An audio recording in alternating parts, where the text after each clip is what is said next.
Agradeceros a MathWorks esta oportunidad, ¿no?, de presentaros nuestros desarrollos y daros las gracias por vuestra asistencia. Espero que esta sesión de sobremesa sea interesante, ¿vale? Os voy a presentar primero una presentación un poco rápida de Tecnalia. Mi compañera Sandra ya os ha explicado alguna cosilla al inicio de la sesión. Luego, voy a proceder con los objetivos y desarrollo de lo que es el propio proyecto. Y luego, un último apartado de conclusiones o aspectos a destacar, ¿vale?, de lo que es el proyecto que hemos desarrollado. Vale, Tecnalia, pues somos un centro tecnológico que nuestra misión principal es transformar la investigación tecnológica en prosperidad, ¿vale?, tanto para las empresas como para la sociedad.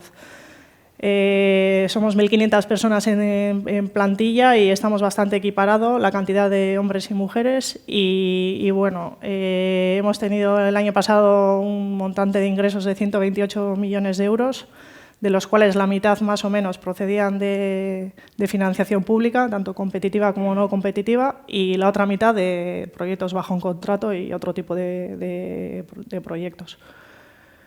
Vale, trabajamos en 7 ámbitos de actuación, que los tenéis indicados ahí. Serían salud personalizada, economía circular, movilidad sostenible, fabricación inteligente, ecosistema urbano, transformación digital y transición energética.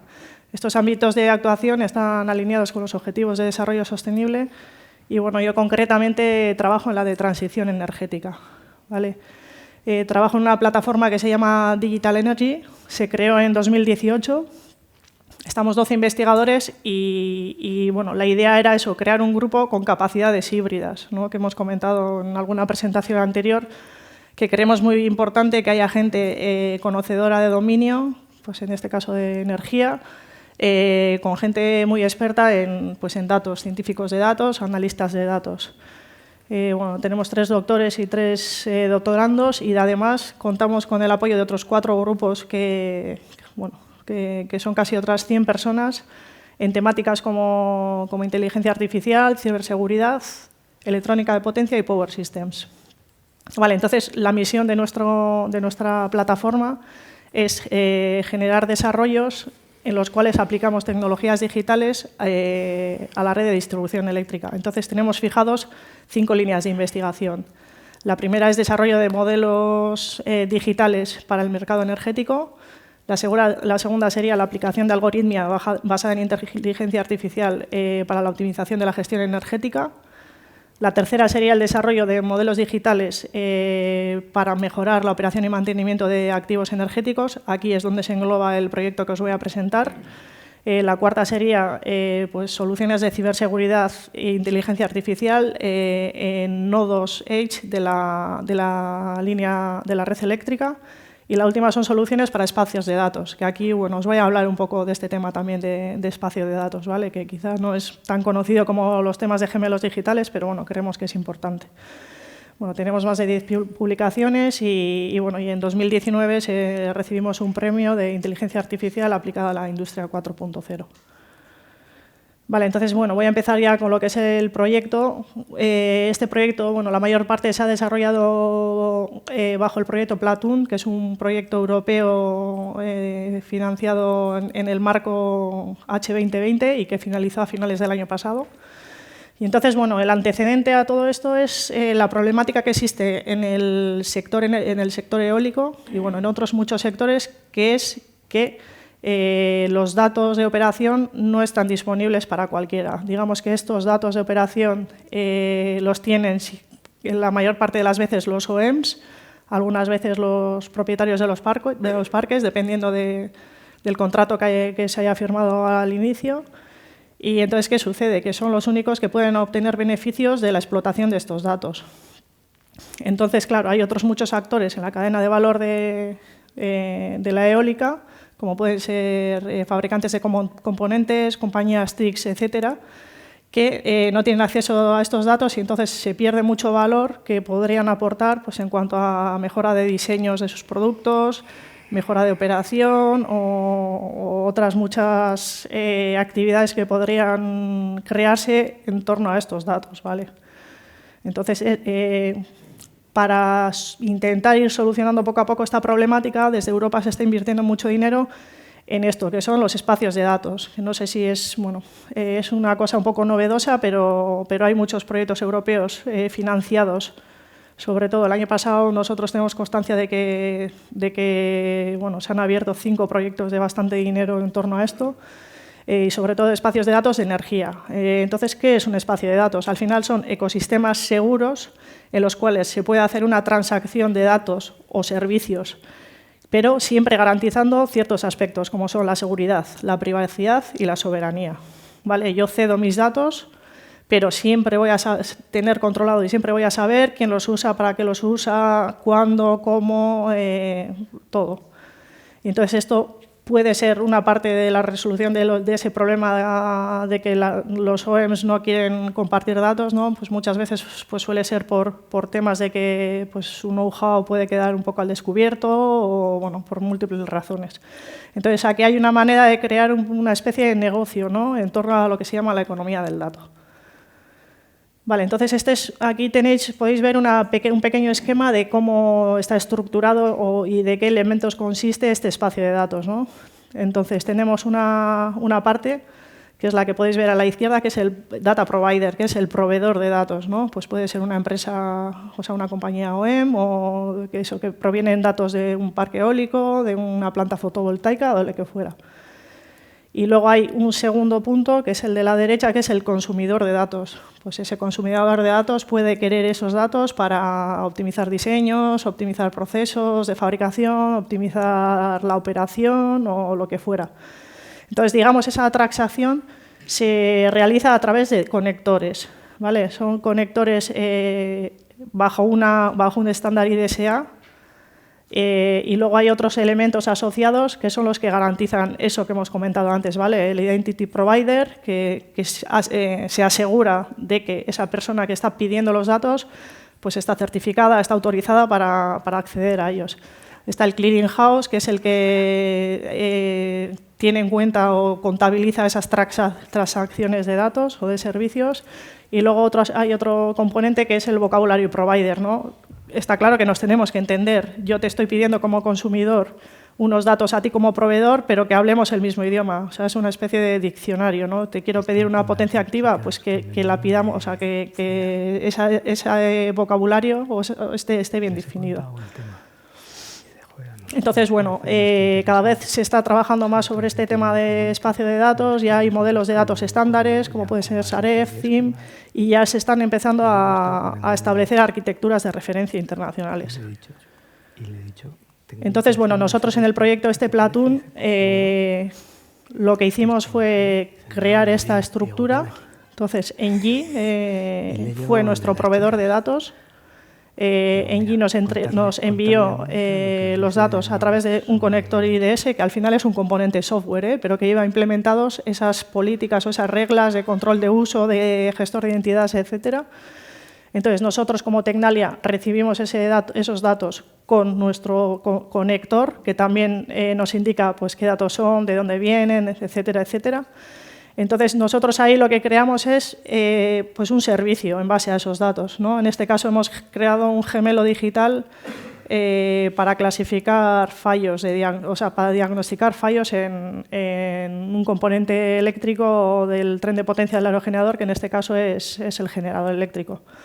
Y luego pues existe la parte inferior de lo que es la propia cadena, pues es, digamos, los resultados de esos servicios que nosotros hemos generado, que puede ser pues, el resultado de un clasificador o generar datos sintéticos, también que podemos hacerlo, pues eso se envía. Nosotros en ese caso seríamos el proveedor de datos y se envían a los consumidores de datos, ¿no? Que en este caso volvería a ser Engie. Pues Engie, a partir de nuestro servicio, es capaz de diagnosticar si en un momento dado en su parque o en su turbina se ha producido un fallo o no. Vale, bueno, esto pues un poco general, pero bueno, ya estamos todos más que habituados al término gemelo digital. En este caso, lo que nos va a permitir es reducir los costes de operación y mantenimiento de una turbina o de una flota de turbinas, y entonces de lo que se trata es eso, es tener modelos matemáticos o modelos físicos o como queramos llamarlos, que se puedan calibrar o optimizar con datos reales de operación. Entonces, ¿esto qué nos permite? Nos permite no tener una caja negra en la cual no sabemos qué se está optimizando con esos datos reales, sino que siempre vamos a tener o poder hacer seguimiento de lo que es, nunca vamos a perder la física de lo que es el problema o de lo que es el sistema que estamos abordando, ¿no? En este caso, el generador eléctrico. Entonces, es eso, el objetivo del proyecto es eso, el desarrollo de un gemelo digital de los componentes eléctricos del tren de potencia de aerogenerador. Esto también pues, es un poco novedoso, ¿no? Porque si buscamos en la bibliografía o en el estado del arte, muchas de las publicaciones o de los estudios se han basado en componentes mecánicos, ¿no? En la multiplicadora o los rodamientos, etcétera, pero las partes eléctricas, digamos, que sí que son tienen bastante tasas de fallo, quizás son las menos estudiadas o las menos abordadas. Entonces, ese gemelo digital lo que nos va a permitir es generar datos sintéticos de fallos en situaciones que quizás no se han sucedido antes o sí han sucedido, pero son diferentes. O bueno, aquí tenemos mucha versatilidad para hacer cambios. Y luego esos datos sintéticos nos van a permitir entrenar clasificadores de diagnóstico de fallos, ¿vale? Eso, incluso en situaciones que quizás no se han producido nunca. Vale, entonces, primeramente lo que hemos hecho es crear una metodología, ¿vale? Esa metodología, hicimos una solicitud de patente el año pasado y tenemos también un paper, ¿vale? Que lo tenéis ahí y, bueno, os lo puedo enviar, es Open Access.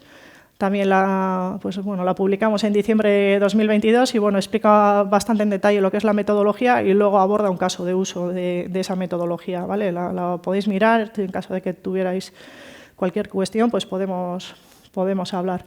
Vale, entonces veis el bloque grande de la izquierda aborda el desarrollo del clasificador de fallos. Lo que hace es, bueno, tiene como tres, digamos, bolitas principales ahí en la mitad, que sería el modelo híbrido de normalidad, o llamémoslo como, si queréis, gemelo digital, que luego vamos a ver cómo lo hemos creado, que es el modelo matemático o teórico calibrado con datos reales. Luego tenemos abajo un modelo híbrido de fallo, que también se genera de la misma manera que el anterior, pero con datos de fallo, y del cual es capaz de generar datos sintéticos de fallo. Estos datos sintéticos de fallo provenientes solamente del modelo serían deterministas, pero nosotros lo que hacemos es ampliar ese set de datos con técnicas de data augmentation, con técnicas estadísticas o incluso técnicas de redes neuronales, como pueden ser las GAN, las Generative Adversarial Networks.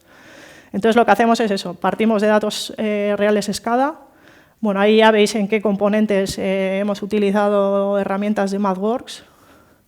Tenemos datos reales de SCADA, los cuales primero los preprocesamos, luego hacemos uso de esos modelos híbridos, creamos datos sintéticos tanto de normalidad como de fallo y luego creamos una serie de indicadores de condición que nosotros identificamos o asociamos a distintos tipos de fallo.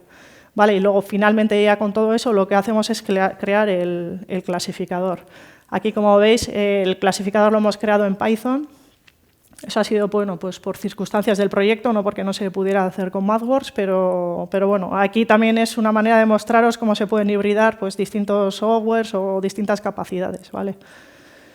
Y luego ya, bueno, la parte de derecha sería ya una vez que tenemos el clasificador de fallos generado, pues ya, bueno, sería su uso, que nada, lo mismo. Haría uso del modelo híbrido de normalidad con datos SCADA reales y con esos indicadores de condición y bueno, determinaría si en este caso hay fallo o no hay fallo.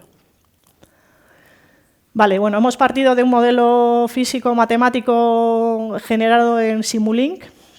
Aquí lo veis, lo hemos hecho modular, ¿vale? Porque, bueno, pues por cómo ha ido avanzando el proyecto, primeramente hemos empezado con la conversión, digamos, de energía mecánica a energía eléctrica, que sería el bloque ese que pone segundo módulo. El generador que objeto de estudio es un generador doblemente alimentado de 2 megavatios. Y bueno, recibe como input par mecánico y como output pues, parámetros asociados, o sea, bueno, los parámetros eléctricos asociados, ¿no? Como pueden ser potencia activa, tensiones, corrientes, etcétera. Y luego, bueno, lleva un convertidor asociado back-to-back. Luego, bueno, este modelo inicial ha ido creciendo pues, por circunstancias del proyecto. Le hemos acoplado otro módulo, digamos, que transforma la energía cinética del viento en energía mecánica, que luego la podemos acoplar como input al segundo modelo que os he enseñado, que aquí eso, pues toma como entrada la velocidad del viento y el ángulo pitch y nos da como salida el par mecánico ese que luego nos puede servir como input del segundo módulo. Y luego ya tendríamos un tercer módulo que hace referencia al caso de uso que os voy a presentar luego más tarde que hemos abordado, ¿no? Que es la detección de fallos en el sistema de refrigeración del bobinado del estator. Ahí lo que coge como input las corrientes del estator. Además, también necesita la temperatura de la nacelle en la cual está instalado ese generador y nos da como salida las temperaturas estimadas en las 3 fases del bobinado del estator. Este módulo tiene en cuenta los fenómenos de conducción y convección y la radiación no se ha tenido en cuenta. Vale, entonces, ¿en qué consiste la calibración? Vale, tenemos ese modelo que os he presentado, pero claro, ese modelo nosotros lo hemos creado de una manera, pues como hemos podido, ¿no? Porque muchas veces el fabricante del generador o del convertidor no te da datos de diseño que tú puedas implementar en un modelo. Entonces, bueno, pues con unos poquitos datos que hemos conseguido, luego otros datos que hemos estimado, hemos calculado, pues hemos creado ese primer modelo base, que luego tenemos que calibrar para que se asemeje lo máximo posible a la realidad. Vale, para eso hemos utilizado el app de Parameter Estimator que tiene Simulink. ¿Vale? ¿Y en qué consiste? Tenemos nuestro modelo físico que nos da una predicción, alimentamos ese modelo físico con datos SCADA de input, nos da una predicción sintética de output, pero luego también tenemos ese output en valores reales en el SCADA. Entonces lo que hace es compararlos y minimizar el residuo, ¿vale? Pero modificando parámetros del modelo. Nosotros, por conocimiento de dominio, sabemos qué parámetros son susceptibles de cambiar a lo largo de la operación de un generador. En este caso hemos seleccionado 13, que los tenéis ahí abajo a la derecha, igual no se ve muy bien, pero bueno, en el paper están definidos con sus valores y demás. Y entonces definimos el valor inicial o de diseño de esos parámetros y luego un rango en el cual sería lógico que pudieran cambiar, ¿no? Entre un mínimo y un máximo. Y entonces, después de varias interacciones y habiendo definido cómo funciona el objetivo, la potencia y la corriente a minimizar, pues ya obtenemos lo que llamamos el modelo híbrido de normalidad o podemos llamarlo también gemelo digital. Vale, ahí tenéis una gráfica, los puntitos amarillos serían los valores reales de SCADA, de potencia frente a velocidad de viento. Hemos empezado con los valores naranjas, ya veis que la estimación inicial pues, no fue muy buena. Y bueno, ya hemos conseguido acercarla ya a los puntitos azules, que bueno, luego vais a ver al final que se ha conseguido valores entre 1,5 y 2,5% de error, ¿vale? Entre valores reales y valores simulados. Entonces, eso, claro, la app de Parameter Estimator pues nos ha facilitado mucho las cosas porque, como veis, hay 13 parámetros involucrados en esa optimización y no es tan sencillo pues, hacerlo con otras técnicas. Vale, entonces, bueno, ahora ya que tenemos el modelo híbrido calibrado, el modelo digital, pues hemos abordado un caso de uso, ¿no? Ese caso de uso o el fallo que hemos diagnosticado ha sido el fallo de refrigeración que tiene afección en el bobinado del estator, ¿vale? Ya os han comentado antes que es un generador doblemente alimentado y vamos a ver cómo hemos detectado, digamos, la anomalía. Entonces, para ello, claro, es necesario aquí la importancia, ¿no? De disponer de datos de operación. Hemos tenido algunos pocos datos estáticos de diseño de lo que es el generador, que bueno, algunos pocos nos lo ha facilitado el OEM, pero claro, él tampoco disponía de datos de diseño de la máquina de todos, digamos. Entonces, nosotros, pues bueno, con nuestro conocimiento los hemos estimado o calculado y luego sí que nos han facilitado series temporales, datos SCADA, que son series temporales 10-minutales, ¿vale? De funcionamiento de lo que es esa máquina. Y esas series temporales también incluían valores de temperatura de lo que es el bobinado del estator. Y luego, como último set de datos, nos han pasado una lista de eventos etiquetados o de labores de mantenimiento bien programadas o bien no programadas. Vale, entonces ya veis ahí pues, que hemos tenido que lidiar pues, con archivos en formato JSON, ¿no? Que han sido los SCADA, archivos PDF de datos estáticos de diseño, archivos CSV en el cual venían los listados etiquetados y bueno, poco batiburrillo de datos. Entonces, aquí veis un poco varios resultados, ¿no? De cómo nuestro gemelo digital, de cómo de bien o no genera datos sintéticos. Ahí a la izquierda podéis ver en la gráfica azul que es valor de par mecánico real que nos sirve de input al modelo. Y luego a la derecha podéis ver dos gráficas. La de arriba indica la potencia activa. Veis digamos que la precisión, digamos en la gráfica azul son datos reales y la naranja son los datos que me da mi modelo, ¿vale? Y veis que la precisión es muy buena, bastante buena. Y luego abajo estaría la estimación también de la temperatura del estator frente a los datos reales. Ahí sería lo mismo, pues en azul la real y en naranja la teórica. Y bueno, justamente he elegido, bueno, esto lo hemos corrido creo que teníamos 4 años de operación, pero bueno, al final son simulaciones un poco largas y más o menos hemos analizado un año de operación. Y justo en estos días, os he puesto estas gráficas porque en estos días, entre el 22 y el 27 de febrero, sí que hemos encontrado esas 3 discrepancias que vienen ahí punteadas, ¿vale? Vemos unos valores de temperatura elevados frente a lo que nos debería de dar según el modelo. Esos datos elevados de temperatura no han llegado a generar alarma en el generador, porque es un generador con aislamiento clase F, que eso implica que soporta hasta 155 grados. Ahí ya veis que no llega a 155 grados, entonces no ha generado alarma. Pero nosotros lo hemos etiquetado como anomalía. Y hemos visto luego que la lista de eventos que nos facilitó el fabricante, que podemos asociarlo con un mantenimiento no programado de cambio de ventilador que se produjo un mes después. Entonces, ahí pensamos que ha sido debido a eso. ¿Qué pasa? Que los OEMs tampoco tienen trazabilidad o no tienen todo tan bien documentado pues como para asociar ciertas cosas, ¿no? Pues se hacen las labores porque ha cascado o ha dejado de refrigerar por lo que sea o posteriormente ha saltado alguna alarma, pero pensamos que aquí con un mes de antelación e incluso un poco más lo podíamos haber detectado. Entonces, luego lo que hemos hecho es, bueno, con eso hemos generado un clasificador y lo que hemos hecho es aplicar, bueno, en teoría cada turbina necesitaría su propio modelo digital, ¿vale? Y sería individual. Pero luego estamos trabajando en técnicas de transfer learning que lo que nos permite es cómo, digamos, utilizar ese modelo creado para una turbina, transferirlo a otras turbinas del mismo parque o incluso a turbinas similares pero de otros parques. Y aquí es lo que hemos hecho. O sea, hemos cogido el clasificador entrenado con los datos anteriores y lo hemos aplicado a otra turbina de otro parque incluso. Y bueno, y vemos que un pelín tarde, pero sí que nos ha detectado una anomalía similar que luego sí que tiene etiquetada otra operación de mantenimiento igual. Vale, y luego un poco como final, vale, yo ya tengo aquí mi gemelo digital que me ha entrenado un clasificador, etcétera, etcétera. ¿Qué hago con todo eso? Y un poco relacionado con lo que os he contado antes de cómo adquirir los datos de ese espacio de datos a través de ese conector IDS, etcétera. Entonces tenemos aquí un poco la arquitectura, ¿no? Tenemos a la izquierda el conector IDS, que nos coge datos del proveedor. Luego tenemos en la parte central un servidor WSO2 que lo que hace es orquestar, digamos, todas esas flechitas y flujos que existen en ese diagrama, guarda esos datos en una base de datos MySQL y luego vemos que lo que os he comentado antes. Nosotros el gemelo digital lo hemos elaborado en MATLAB, lo hemos desarrollado en MATLAB y luego el clasificador lo hemos elaborado en Python.